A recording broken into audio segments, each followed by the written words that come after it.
ومن عدمه العدم، یہ اصطلاحی تعریف سبب کی گئی تھی اور اس کی مثال دی گئی تھی جیسے غروب آفتاب یہ سبب ہے ظہر کی نماز کا، سبب، اور یہاں پہ ہے مسبب یعنی حکم۔ غروب آفتاب یہ سبب ہے مغرب کے نماز کا، لہذا مغرب کی نماز یہ ہم پہ فرض ہے، یہ حکم ہے، شریعت نے سبب بنایا ہے مغرب کے نماز کی ادائیگی کے لیے غروب آفتاب، لہذا جب یہ سبب پایا جائے گا تب حکم پایا جائے گا، یعنی جب سبب کا وجود ہوگا تو پھر حکم کا بھی وجود ہوگا۔ جب سورج غروب ہوگا، آفتاب غروب ہوگا تو مغرب کی نماز ادا کی جائے گی، اور جب یہ سبب مفقود ہوگا، معدوم ہوگا، تو حکم بھی معدوم ہوگا۔ اگر سورج غروب نہیں ہوا ہے، مثال کے طور پر ابھی دن میں 10:30 بج رہے ہیں، 10:30 بجے سورج غروب نہیں ہوتا ہے، سورج غروب نہیں ہوا، اس لیے مغرب کی نماز کا وقت ابھی نہیں ہوا ہے۔ جس کے وجود سے، یعنی سبب ایک ایسی چیز ہے کہ وہ اگر پائی جائے تو حکم بھی اس کے اوپر ڈیپینڈ ہوگا، اور اگر سبب مفقود ہے تو حکم بھی مفقود رہے گا۔ یہ ہم پڑھ چکے ہیں، اور پھر اس کی قسمیں بھی پڑھ چکے ہیں کہ سبب کی 2 قسمیں ہیں، ایک ہے جو مکلف کی استطاعت سے خارج ہو، اور دوسری قسم ہے جو مکلف کی استطاعت میں ہو۔ یہ ہم پڑھ چکے ہیں سبب۔ آتے ہیں اپنے اصل موضوع کی طرف، سبب کو صرف رہنے دیتے ہیں۔ جو آج کے درس کا موضوع تھا، یہ تو مراجعہ ہو گیا، آج کے جو درس کا موضوع ہے وہ ہے شرط، الشرط۔ الشرط کی لغوی تعریف، الشرط لغتاً کہتے ہیں العلامہ یعنی نشانی کو، اسی سے اشراط الساعہ قیامت کی نشانیاں، اور اس شرط کی 2 جماعتی ہے، ایک اشراط کے وزن پہ، افعال کے وزن پہ، اور ایک فعول کے وزن پہ، شروط کے وزن پہ۔ شرط کی اصطلاحی تعریف کہتے ہیں ما یلزم من عدمه العدم ولا يلزم من وجوده الوجود ولا العدم لذاته۔ شرط کی تعریف میں کہتے ہیں جس کے معدوم ہونے سے، اگر یہ شرط معدوم ہو جائے تو حکم بھی معدوم ہو جائے گا۔ یعنی ہم لکھ لیتے ہیں، مثال سے سمجھ لیتے ہیں، شرط حکم۔ مثال کے طور پہ نماز، الصلاۃ، صلاۃ یہ واجب ہے، صلاۃ کے اسباب ہیں، وہیں پہ صلاۃ کے لیے شریعت نے کچھ شروط مقرر کر دیے ہیں۔ وہ شروط کیا ہے؟ مثال کے طور پہ الوضوء، یا جس کو طہارت کہتے ہیں۔ وضو نماز کے لیے شرط ہے۔ اب دیکھیں، کہا ما یلزم من عدمہ العدم، اگر وضو مفقود ہوگا یعنی انسان طاہر نہیں ہوگا تو پھر حکم مفقود ہوگا، یعنی نماز نہیں پڑھ سکتا ہے۔ اگر انسان طہارت کی حالت میں نہیں ہے، باوضو نہیں ہے، وضو مفقود ہے، طہارت مفقود ہے، تو حکم بھی مفقود ہوگا، یعنی وہ نماز نہیں پڑھ سکتا ہے۔ ما یلزم من عدمہ العدم، یہ پہلا شق ہو گیا۔ دوسرا شق ما یلزم من وجود ولا یلزم من وجودہ الوجود، یعنی جس کے معدوم ہونے سے حکم کا معدوم ہونا تو لازم آئے، لیکن جس کے موجود ہونے سے حکم کا موجود ہونا لازم نہ آئے اور نہ ہی حکم کا مفقود ہونا لازم آئے۔ اب ہم دیکھ لیتے ہیں کہ نماز کے لیے وضو شرط ہے، نماز کے لیے وضو شرط ہے۔ عدم کے ناحیے سے ہم نے دیکھ لیا کہ جب وضو نہیں ہوگا تو نماز بھی نہیں پائی جائے گی۔ اب دیکھتے ہیں کہ شرط موجود ہے تو کیا حکم بھی موجود ہوگا یا موجود نہیں ہوگا؟ کہتے ہیں وَلَا يَلْزَمُ مِنْ وُجُودِهِ الْوُجُودُ، یعنی آپ نے وضو کر لیا، آپ باوضو ہیں، باوضو جب آپ ہیں تو کیا آپ کے لیے ضروری ہے کہ آپ مشروط کو انجام دیں، یعنی آپ نماز پڑھیں؟ بالکل ضروری نہیں ہے۔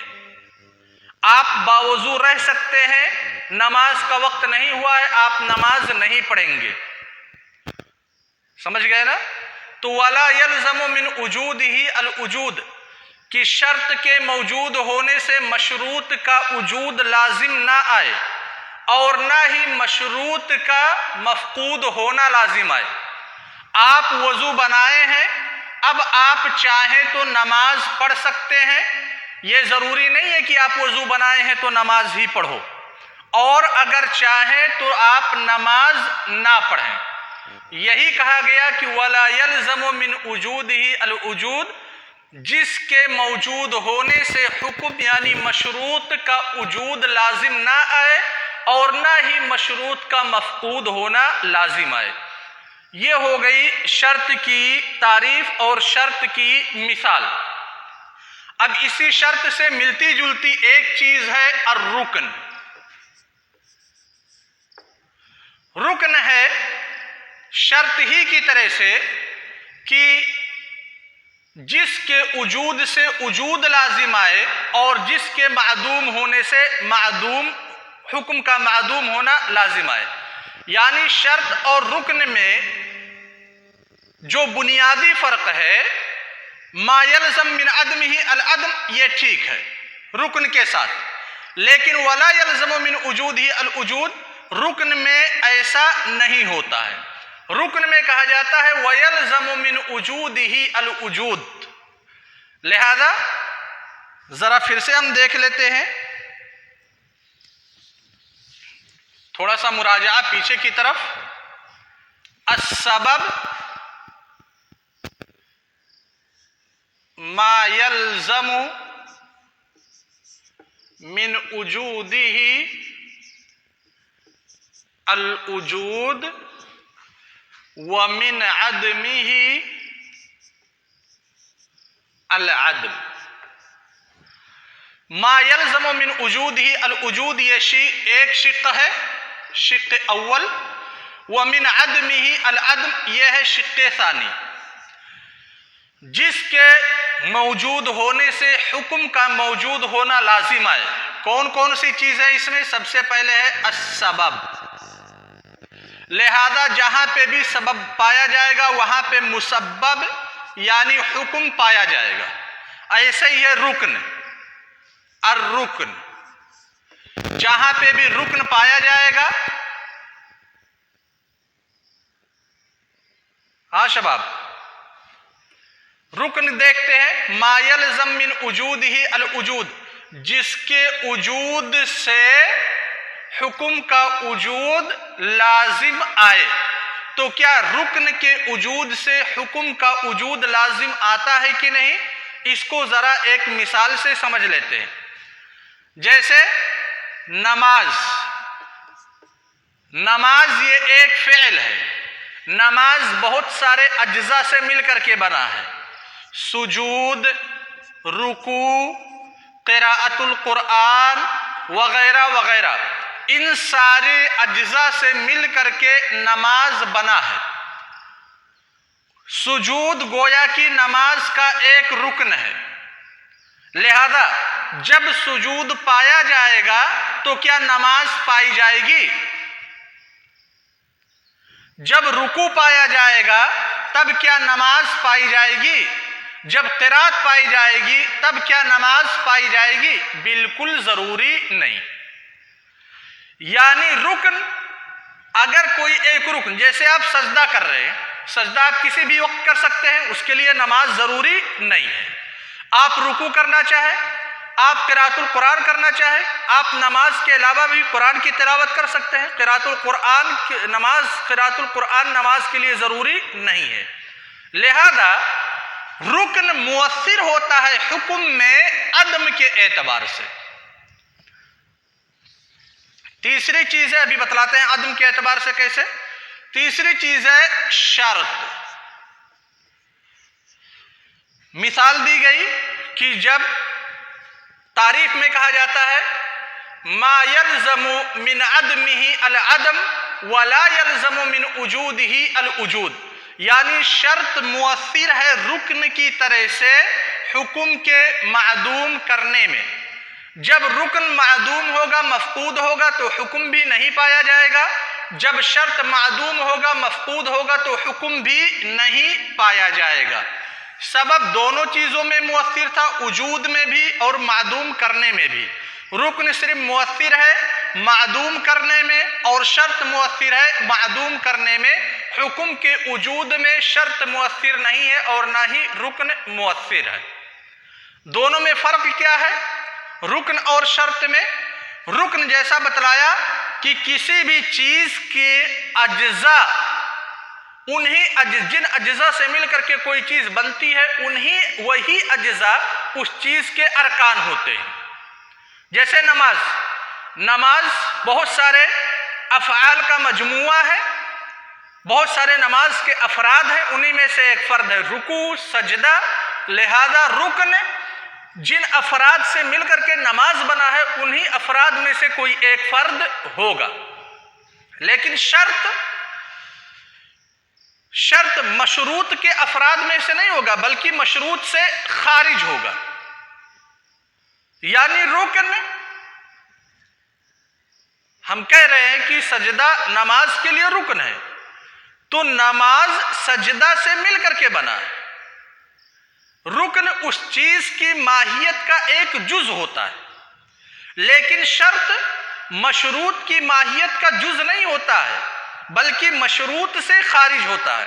جیسے وضو اور نماز، وضو یہ شرط ہے اور نماز یہ مشروط ہے. نماز کیا وضو سے بنا ہے؟ نماز کے جو افراد ہیں کیا وضو اس میں شامل ہے؟ بالکل نہیں شامل ہے.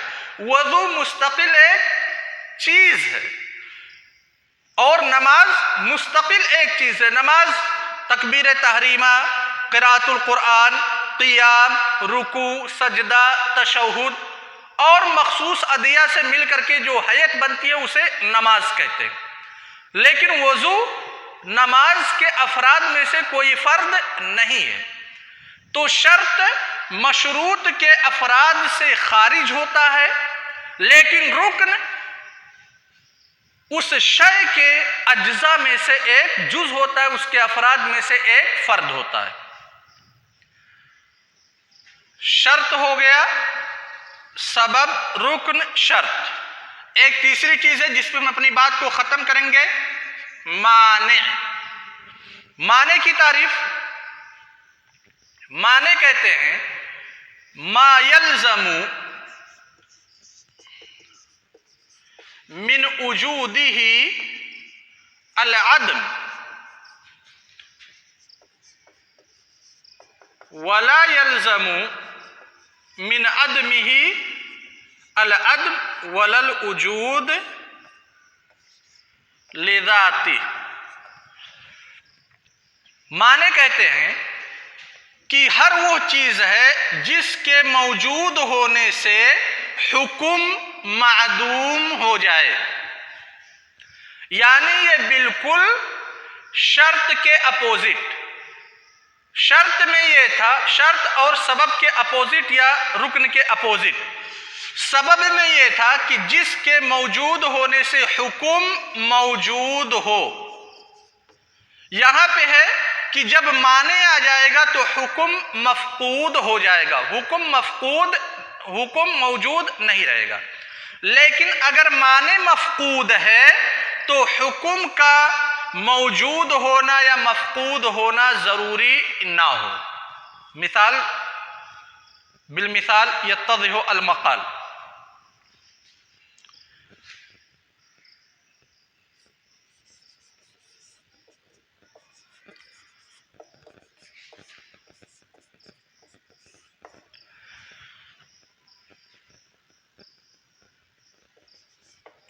کہتے ہیں القتل مانع من الارث،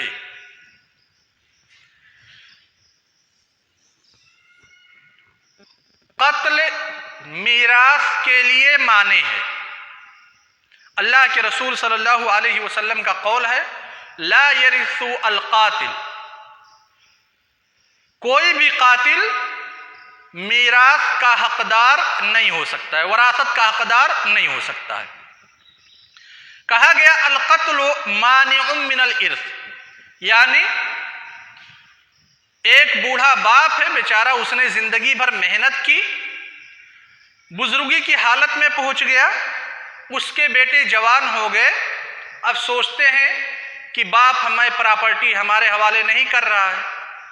ایک نے سوچا کہ لاؤ باپ کا گلا دبا دیتے ہیں نعوذ باللہ، اور پھر جو اس کی پراپرٹی ہے وہ پراپرٹی ہمارے ہاتھ آ جائے گی، کیونکہ باپ ہمیں جائیداد نہیں دے رہا ہے، لہذا اپنے والد کو مار دیا، جان سے مار دیا۔ تو کیا جس نے جان سے مارا اپنے والد کو وہ میراث کا مستحق ہوگا، والد کے جائیداد کا حصے دار ہوگا؟ نہیں۔ اللہ کے رسول صلی اللہ علیہ وسلم فرماتے ہیں لا یرث القاتل، کوئی بھی قاتل میراث میں حقدار نہیں ہو سکتا ہے، لہذا قتل یہ مانع من الارث ہے،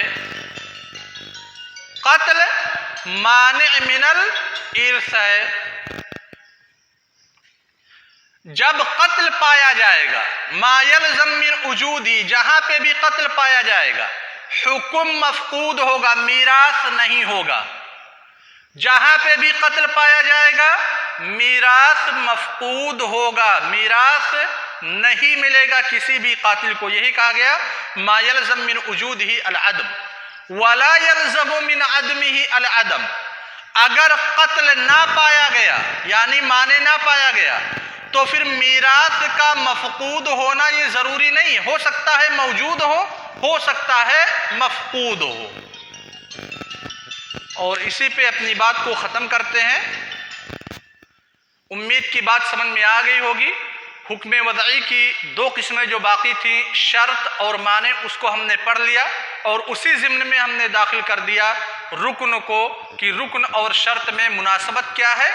مناسبت حکم میں مؤثر ہونے کے اعتبار سے ہے کہ عدم کے اعتبار سے دونوں مؤثر ہیں حکم میں، لیکن فرق ہے کہ رکن کسی بھی چیز کے افراد میں سے ایک فرد کا نام ہوتا ہے، شرط مشروط سے خارج ہوتا ہے۔ اور معنی کے بارے میں ہم نے جانا کہ معنی کا جب وجود ہوگا تو حکم کا وجود نہیں ہوگا، لیکن معنی اگر مفقود ہے تو ہو سکتا ہے حکم موجود رہے، ہو سکتا ہے حکم مفقود رہے۔ السلام علیکم ورحمۃ اللہ وبرکاتہ۔